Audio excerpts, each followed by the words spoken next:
Hello guys, हामी चाहिँ गोसाइकुण्ड ट्रेकको लागि रेडी भइसक्यौँ। अहिले चाहिँ ठ्याक्क 6:10 भएछ। अनि मेरो चाहिँ भाइ बहिनीहरू काठमाडौँबाट 5:40 को बसमा आउँदैछन्। हामी चाहिँ कालिकस्थान भन्ने ठाउँमा भेट हुने हो। त्यसपछि धुन्चे जाने, धुन्चेबाट खाना खाएर त्यसपछि गोसाइकुण्ड। हामी चाहिँ कालिकस्थान भन्ने ठाउँमा पुग्न आँटिसक्यौँ अब है।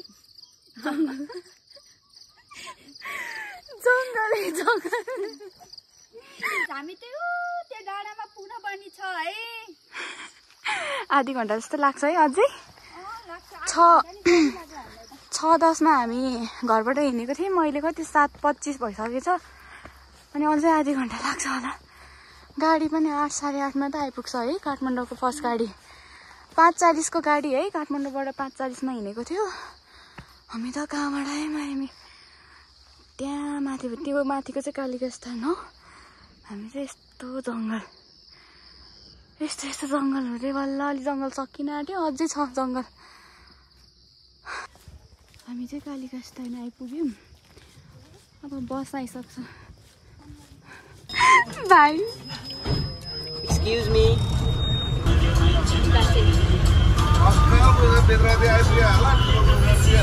हामी चाहिँ अब यहाँ खाना खान लागेको हौ।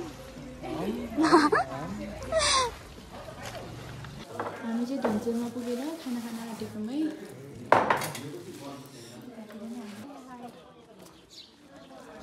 अब हामी चाहिँ यहाँबाट गोसाइकुण्डतिर लाग्छौँ। यहाँबाट चाहिँ हाम्रो गोसाइकुण्ड ट्रेक स्टार्ट भइसकेको छ। अहिले चाहिँ ठ्याक्क 12:20 भयो।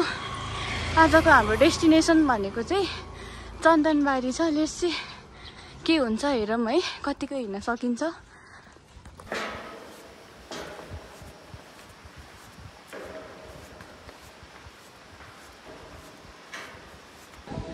हामी चाहिँ ठ्याक्क 1 घन्टामा मिनी गोसाइकुण्ड आइपुग्यौँ। 12:20 मा हिँडेको थियौँ हामी। ठ्याक्क 1:18 मा आइपुग्यौँ हामी यहाँ। यहाँसम्म आउँदा पनि कति धेरै गाह्रो भएको छ। तेर्सै थियो। जाने आउने मान्छेहरू चाहिँ धेरैजना हुनुहुन्छ है। हिँड्न नसक्ने, यहीँ आएर गाह्रो हुने मान्छेहरूले चाहिँ यो मिनी गोसाइकुण्डमा आएर दर्शन गरेर जान सक्नुहुन्छ। यहाँको मान्यता पनि त्यही छ। माथि जान नसक्ने मान्छेले चाहिँ यहीँको भगवानलाई दर्शन गरेर चाहिँ फर्किँदा हुन्छ भन्नुभएको छ। यो चाहिँ झर्ना जाने बाटो है। हामी पनि गइदिइहालौँ न भनेर झर्ना हेर्न अब सबैजना जाँदैछ। एकदमै गाह्रो भइसक्यो यहाँ पुग्दै है।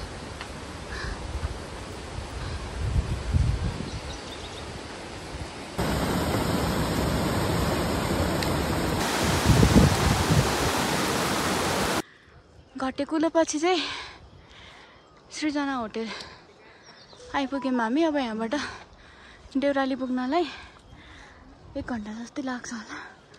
1 घन्टा जस्तोमा त पुग्छौँ होला। धेरै फास्ट हिँड्न सकेको छैन।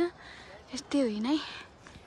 छिटो हिँड्यो भने चाहिँ आधी घन्टामै पुगिन्छ होला। तर यस्तो हिँडाइले चाहिँ ठ्याक्क 1 घन्टा लाग्छ।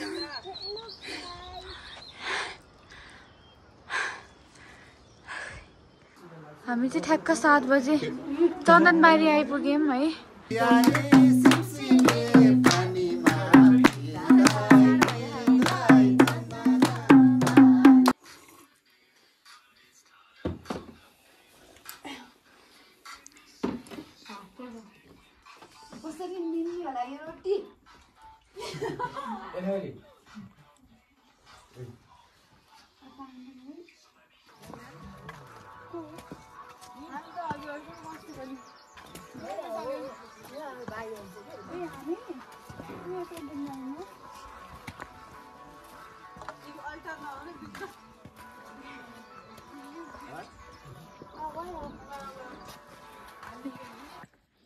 तिम्रो त्यो अङ्गालोमा बोलाएर हेर न आउँछु म छाड लागि संसार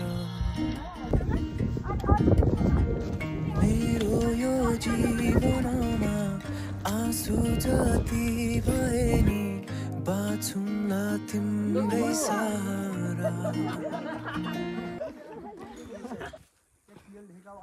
देख्यो यो भन्दा ठुलो गोसाइकुण्ड हामी चाहिँ धेरै भाग्यमानी रहेछौँ। हामी आउँदा चाहिँ ठ्याक्क घाम लाग्यो। अब हामी त्यो घरहरू देखेको ठाउँमा पुग्छौँ। त्यही हो गोसाइकुण्ड, यो भैरवकुण्ड हो। अलि राम्रोसँग देखेको छैन। कति गाह्रो भएको त्यो लौरे बिनाको उकालोमा। भगवान् अहिले त धेरै खुसी मिलेको छ। हिजो खिन्तीबाट चन्दनबारी नआइपुग्दासम्म ठुलो पानी परेको थियो। यतातिर चाहिँ स्नोफल पनि भएको थियो अरे। धेरै गाह्रो भएको थियो भन्नुभयो। यहाँ आउने मान्छेहरू हिजो आउनु भएको थियो। इन वादियों में टकरा चुके हैं हमसे मुसाफिर यूं तो कहीं दिल ना लगाया हमने किसी से